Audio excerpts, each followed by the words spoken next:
అనకాపల్లి జిల్లా నర్సీపట్నంలో తృప్తి canteen speaker Ayyanna Patrudu ఆయన సతీమణి పద్మావతి లాంఛనంగా ప్రారంభించారు. కూటమి ప్రభుత్వం మహిళల ఆర్థిక సాధికారత లక్ష్యంగా వినూత్న ఉపాధి అవకాశాలు కల్పిస్తుందన్నారు.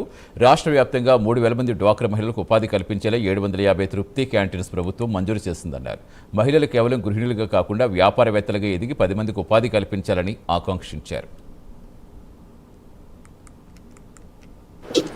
అందరికీ నమస్కారం అండి.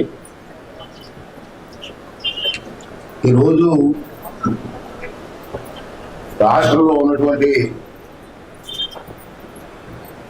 ముఖ్యమంత్రి గారు, ఉప ముఖ్యమంత్రి గారు ఈ ప్రభుత్వంలో అందరికీ ఉపాధి ఉండాలన్నది ఒక లక్ష్యంగా పెట్టుకోవడం జరిగింది. కారణం ఏంటంటే ఇప్పుడు జనాభా పెరుగుతున్న సందర్భంలో ప్రతి ఇంట్లో కూడా పిల్లలు పెద్దవాళ్ళు అవుతున్నారు, చదువుకుంటున్నారు.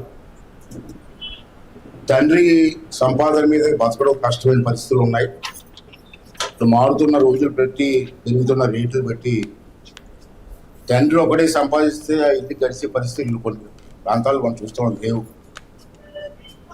అంచేత ప్రతి వారికి ఉపాధి కల్పించాలనే ఉద్దేశంతో కొత్తగా ప్రపంచంలో మారుతున్న పరిస్థితులు బట్టి మనం మారాలి.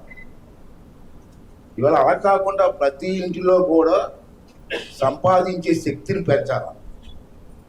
తండ్రి సంపాదిస్తూ ఉంటే 10 మంది కూర్చొని భోజనం చేస్తూ ఉంటే ఆ ఇల్లు ఏం బాగుపడుతుంది?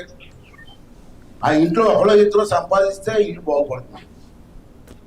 ఆ సంపాదించే నేచర్ కావాలి, ఆ నేచర్ని ప్రొవైడ్ చేయాలి. అటువంటి భావం ప్రజల్లో తీసుకురావాలా అనే ఉద్దేశంతో ఈవేళ మహిళలకి మనం చూస్తూ ఉంటాం. నా చిన్నతనంలో మనం ఇల్లు చూస్తాం, మనం చేస్తూ ఉంటాం.